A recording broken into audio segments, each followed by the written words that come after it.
minhas amigas, depois de uma reunião esta manhã na Toca da Raposa, a diretoria do Cruzeiro resolveu manter o técnico Fernando Diniz para que ele possa começar um trabalho em janeiro. Eu acho a decisão mais do que acertada. O Diniz é um grande treinador, campeão da Libertadores, fez um trabalho belíssimo no Fluminense. Em 2023, o Fluminense foi o clube que praticou o melhor futebol do país e ele não esqueceu de trabalhar, né? Apenas pegou um grupo fraco e realmente fez um trabalho ruim nesses 15 jogos. Mas começando uma temporada, fazendo um trabalho e tendo jogadores de nível, eu tenho certeza que o Diniz vai dar um grande resultado no Cruzeiro e vai levar esse clube a títulos. Vem Gabigol, talvez venha Dudu, outros jogadores importantes que o presidente Pedro Lourenço estará contratando. Então, será outro Cruzeiro e será outro Diniz. Pode ter certeza. Eu apoio essa decisão e venho falando isso há tempos.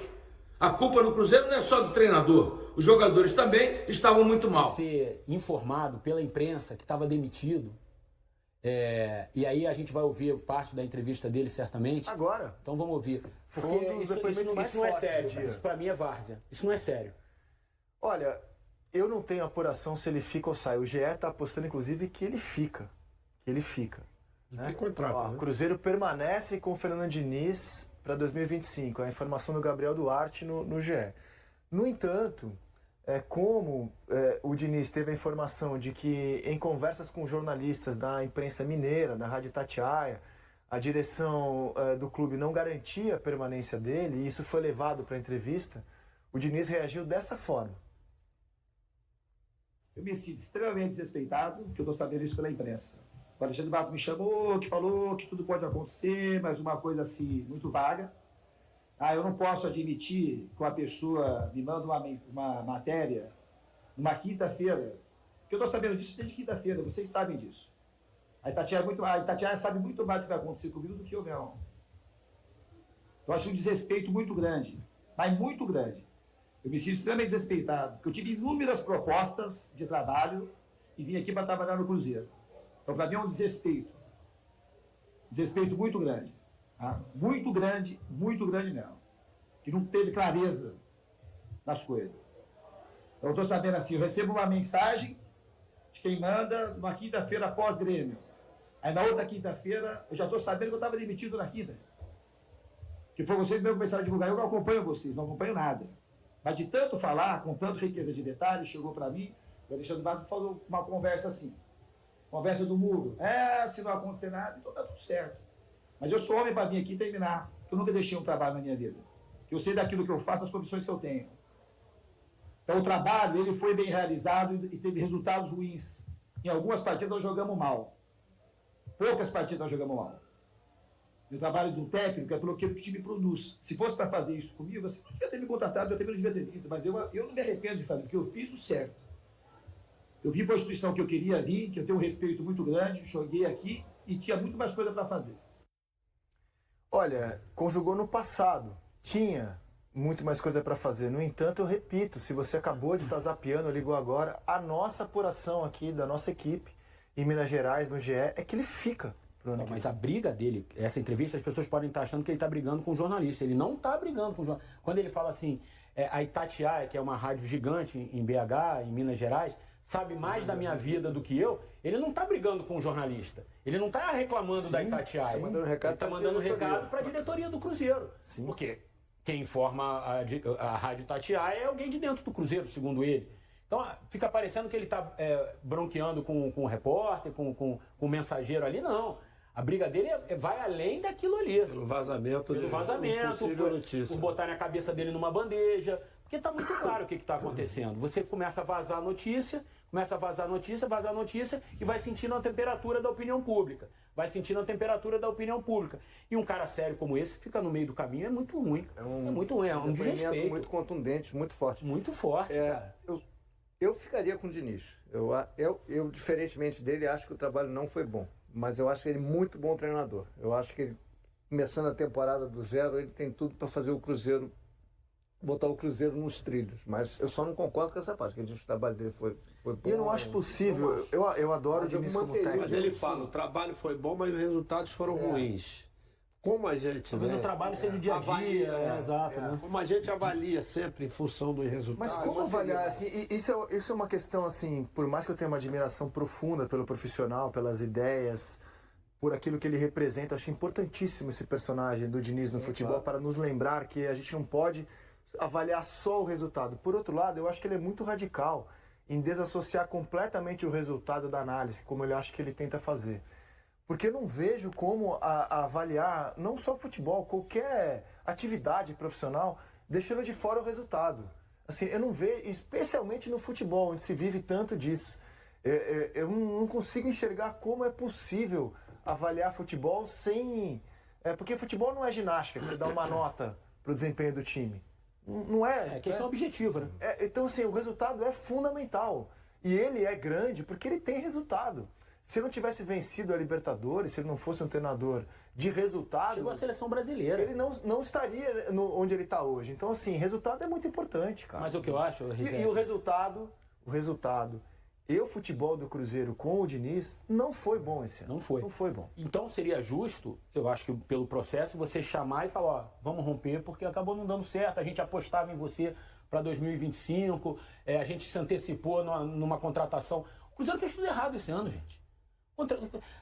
A título de antecipar o mercado do Diniz, mandaram embora o Fernando Seabra. O Fernando Seabra já estava sendo fritado por causa de um áudio do dono da SAF do Cruzeiro, que estava pressionando o trabalho do Seabra por causa dos reforços e tal. Aí mandou embora o Fernando Seabra. Trouxe o Fernando Diniz, antecipando uma janela, uma oportunidade de mercado que a gente achou, ok, pô, tá o Fernando Diniz disponível, vamos trazer.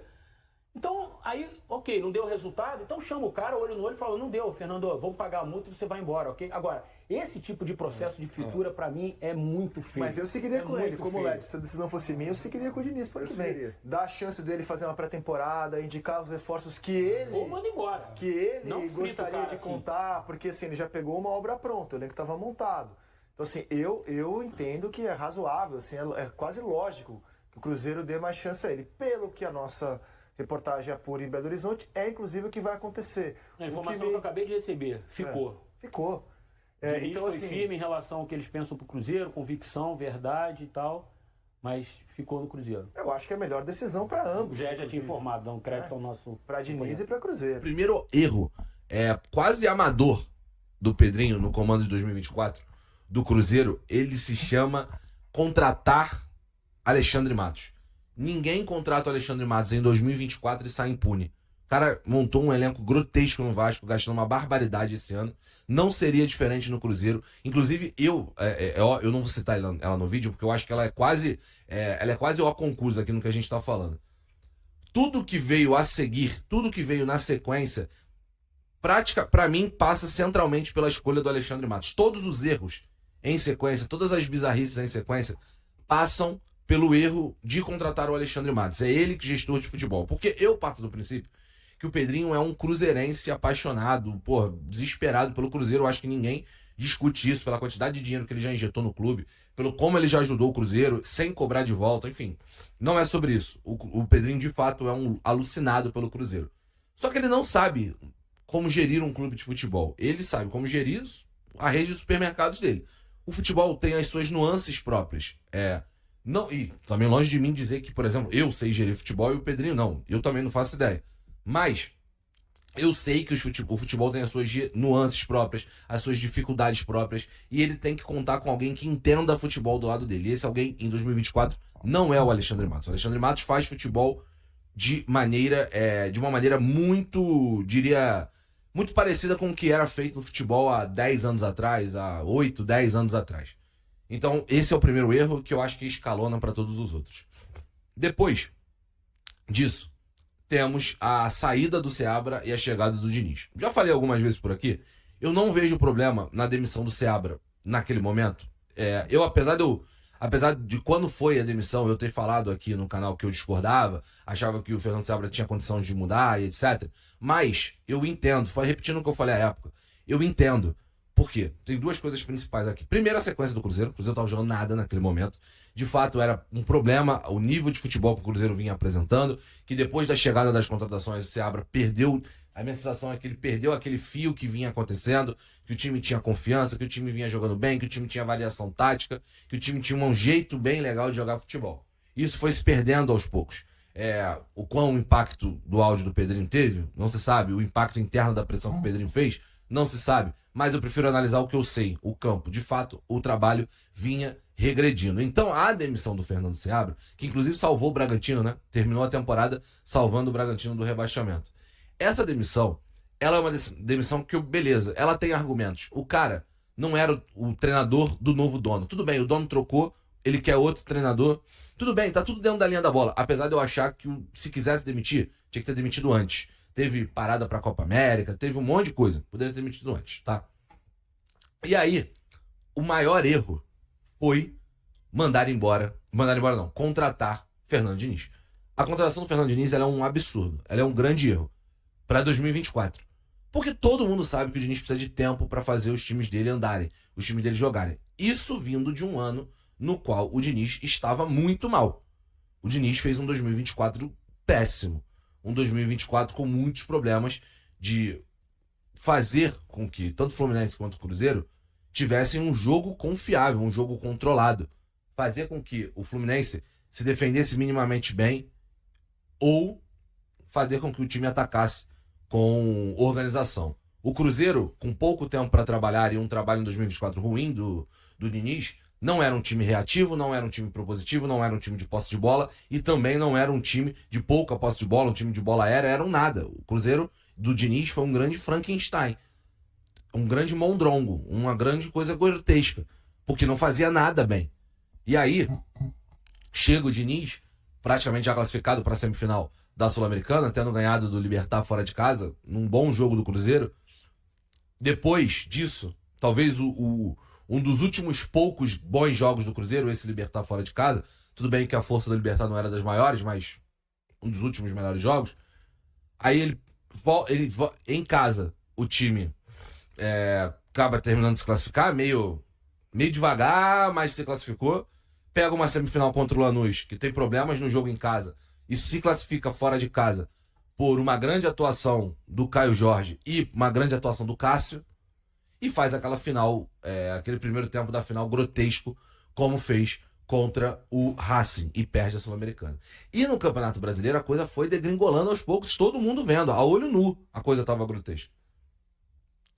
Um time que ganhou do Botafogo 3-0 fora de casa, em casa tinha dificuldades, até em jogos que ganhou, por exemplo, contra o Atlético Goianiense.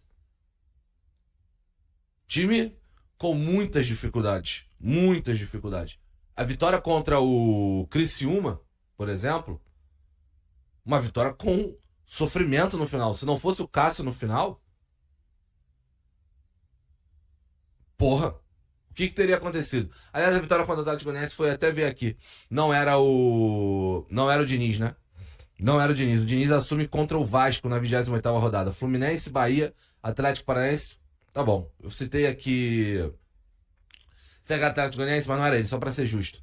Falar sobre o Criciúma. Vitória sobre o Criciúma, pelo placar de 2-1. Talvez um dos melhores jogos do Diniz no comando do Cruzeiro terminou com um sufoco do cacete. Se não fosse o Cássio na reta final, a coisa seria completamente diferente. Uma das melhores atuações do Cássio com a camisa do Cruzeiro até agora. E por último, mas não menos importante, essa pataquada que aconteceu ontem da diretoria deixar vazar a possível demissão do Fernando Diniz, ele ficar sabendo disso na coletiva, e aí, na coletiva, ele praticamente assinar a própria demissão, dando porrada na diretoria, dando porrada principalmente no Alexandre Matos. Meu camarada, as pessoas têm que ter palavra, conversa com você que você fica até o final de 2025, no dia seguinte você é mandado embora. E só para deixar claro, o erro aqui está em ter prometido pro Diniz que ele ficava até 2025, tá? E eu não acho que o Diniz tenha mentido nisso. O Diniz não é um cara que na trajetória dele de futebol pegamos mentiras. Seria a primeira em todos os tempos. O maior erro foi ter prometido pro Diniz que ele ficava até 2025. Primeiro, pelo trabalho pobre que o Diniz fez em 2025. E depois por ser uma bravata, né? Você não mantém treinador no cargo assim. Não mantém. Esquece isso, gente. Esquece isso. No Brasil não se mantém. Então, meus amigos, o que o Pedrinho precisa ter aprendido em 2024 é que não dá pra fazer futebol com a cabeça de um torcedor fanático, que é o caso que ele é. Futebol você precisa cercar de gente boa, de gente que manja de futebol, que manja de fazer futebol. E o Alexandre Matos sabia isso há 10 anos atrás. Só que o futebol evoluiu. As coisas evoluíram muito no futebol brasileiro nos últimos 10 anos. Você precisa de um cara que saiba fazer futebol. Por exemplo, o que o Textor fez no Botafogo foi respeitar processos. O Textor também é falastrão. O Textor também é um cara que fala muito. Eu acho até exagerado. Poderia falar menos. Mas é um cara que entendeu que no futebol existem processos. O Textor manda muito pouco no dia a dia do futebol do Botafogo. Ele contratou pessoas específicas, montou um scout foda, montou grupos de trabalho dentro do Botafogo muito bem definidos. E o futebol premiou o melhor trabalho. O que o Textor tem, que é importante pro Botafogo, é dinheiro e vontade de investir. Que deveria ser o mesmo que o Pedrinho.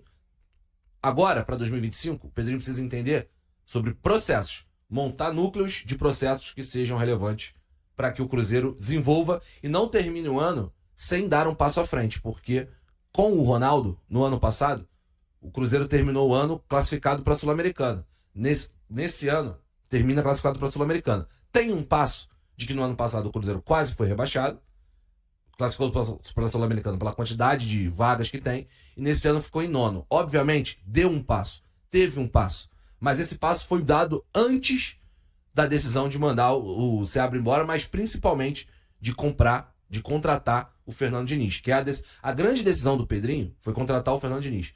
E o Cruzeiro vai à Copa Sul-Americana, ou o Cruzeiro fica em nono, quase como a revelia dessa decisão, por tudo que foi feito antes disso, e não pelo que foi feito depois, até porque o Diniz ganhou 2 jogos do Campeonato Brasileiro no comando do Cruzeiro. Que fica aprendizado. Eu acho que o Pedrinho tem um potencial muito grande no Cruzeiro. Potencial de, mudar realmente o patamar do clube. Mas ele precisa entender que em 2024 ele precisa de alguém melhor do que o Alexandre Matos do lado dele e precisa respeitar os processos do futebol.